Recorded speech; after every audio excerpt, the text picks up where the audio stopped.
اس دن کیفیت کیا ہوگی کہ یہ انسان سور پھونکا جائے گا اور یہ سارے نکلیں گے، اپنی قبروں سے نکلیں گے اور اپنے رب کی طرف تیزی کے ساتھ چلیں گے۔ یہ دن اتنا شدید ہے لوگوں، یہ دن اتنا خطرناک ہے لوگوں، اس دن کوئی کسی کا ساتھی نہیں رہے گا، کوئی کسی سے پیار و محبت کرنے والا کسی کو یاد نہیں رکھے گا۔ صحیح مسلم میں ہے، ابن عمر رضی اللہ عنہما سے روایت ہے، فرماتے ہیں کہ رسول اللہ صلی اللہ علیہ وسلم کو میں نے یہ فرماتے ہوئے سنا کہ پھر سور پھونکا جائے گا، جو کوئی اس کی آواز سنے گا وہ اپنی گردن کو ایک طرف جھکا دے گا اور دوسری طرف اٹھا دے گا۔ سب سے پہلے جو شخص اس کی آواز سنے گا وہ ہوگا جو اپنے اونٹوں کو پانی پلانے کے حوض کو لیپ رہا ہوگا۔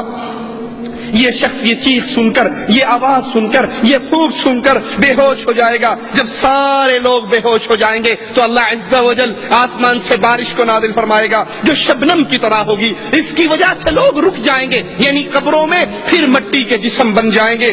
پھر وہ دوبارہ سور پھونکا جائے گا تو سب اچانک کھڑے ہوں گے، سب اللہ کے دربار میں پیش ہوں گے۔ وہ اللہ جس نے پانی کے قطرے سے، نطفے سے انسان کو پیدا کیا، وہ اللہ قادر ہے مرنے کے بعد یہ جسم مٹی ہو جائے گا۔ جس کے جسم کو چاہے اللہ بچائے تو بچائے، مگر نہ یہ جسم خاک میں بدل جائے گا تو اللہ عز و جل دوبارہ ان جسموں کو پھر اکٹھا فرمائے گا۔ قیامت کا دن ہوگا، یہ پہاڑ روئی کے گالوں کی طرح اڑتے پھریں گے۔ یہ پہاڑوں کو مالک کہتا ہے میں ان پہاڑوں کو چلاؤں گا اور آپ زمین کو ظاہر پائیں گے۔ ہم پھر سب کو اکٹھا کریں گے۔ اس دن کوئی نہیں بھاگ سکتا، اس دن کوئی فرار نہیں ہو سکتا، اس دن کوئی ایسی جا پناہ نہیں ہے جہاں انسان اللہ سے بچ کر وہاں پر چھپ جائے اور اللہ کے دربار میں پیشی نہ ہو۔ اس دن سب کو اللہ کے دربار میں پیش کیا جائے گا۔ آج جتنے مکر و فریب کرنے والے، ان سب کے مکر و فریب قیامت کے دن ختم ہو جائیں گے، جس دن اکیلا اکیلا آدمی اللہ کے دربار میں پیش ہوگا، تنے پنہا ہوگا، دائیں طرف دیکھے گا لا یرا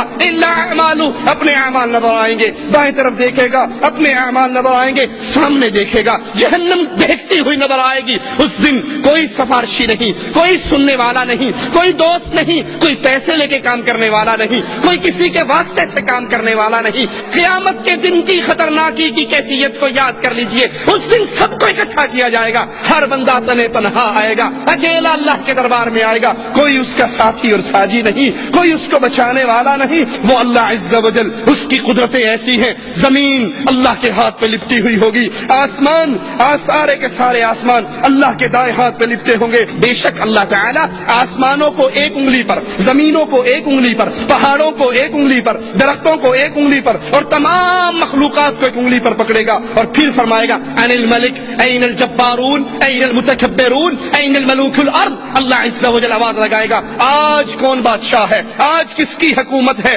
آج کس کی بادشاہت ہے، آج کس کا کنٹرول ہے۔ دنیا میں بننے والے وڈیرے کہاں ہیں، دنیا کے بادشاہ کہاں ہیں، دنیا کے اندر اپنی حکومت کرنے والے کہاں ہیں، آج کون ہے؟ رسول کریم صلی اللہ علیہ وسلم اس یہودی کی بات سن کر اس طرح ہنسے کہ آپ کے اگلے دانت ظاہر ہو گئے، اور پھر آپ نے قرآن حکیم کی اس آیت کو پڑھا وما قدر اللہ حق قدرہ والارض جميعا قبضته يوم القيامة والسماوات مطويات بيمینہ سبحانہ وتعالی عما یشرکون۔ یہ اللہ کی شان ہے، یہ اللہ کا مقام ہے۔ اس اللہ کی توحید کو سمجھیے، اس اللہ کے مقام کو سمجھیے، اور کبھی بھی اللہ کی عبادت میں کسی اور کو شریک کرتے ہوئے گستاخی کے مرتکب نہ ہو جائیے۔ قیامت کے دن حشر کے میدان میں پیشی کا منظر کیسا ہوگا؟ بخاری و مسلم میں ابن عباس رضی اللہ عنہما سے روایت ہے، فرماتے ہیں رسول اللہ صلی اللہ علیہ وسلم نے ہمارے سامنے خطبہ دیا اور فرمایا قیامت کے دن تم لوگ ننگے قدم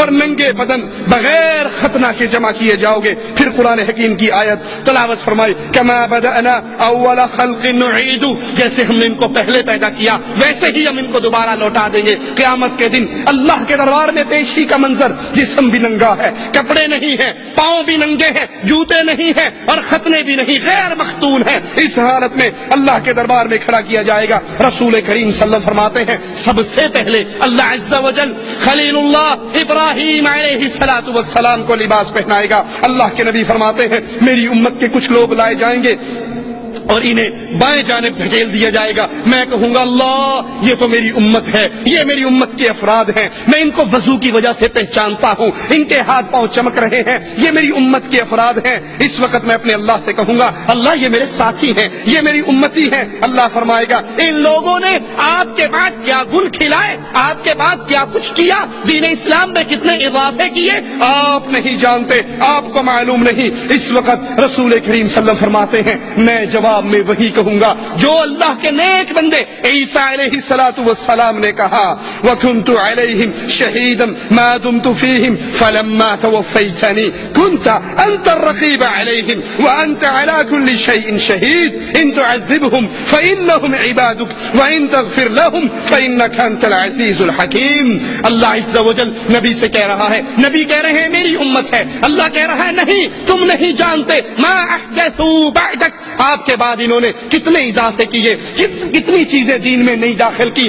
قبر پرستی آپ اس سے منع کر کے آئے, انہوں نے اسلام کے نام پہ قبر پرستی کی, آپ نے ذبح کی تعلیم اللہ کے لیے دی, ان ظالموں نے ذبح پیروں کے لیے, قبروں کے لیے, مندروں کے لیے, درگاہوں کے لیے, سجادہ نشینوں کے لیے کیا. آپ نے پکارنے کی تعلیم دی کہ صرف اللہ کو پکارو, پاؤں کا جوتے کا تسمہ بھی ٹوٹ جائے تو اللہ کو پکارو, چھوٹی سے چھوٹی تکلیف ہو اللہ کو پکارو.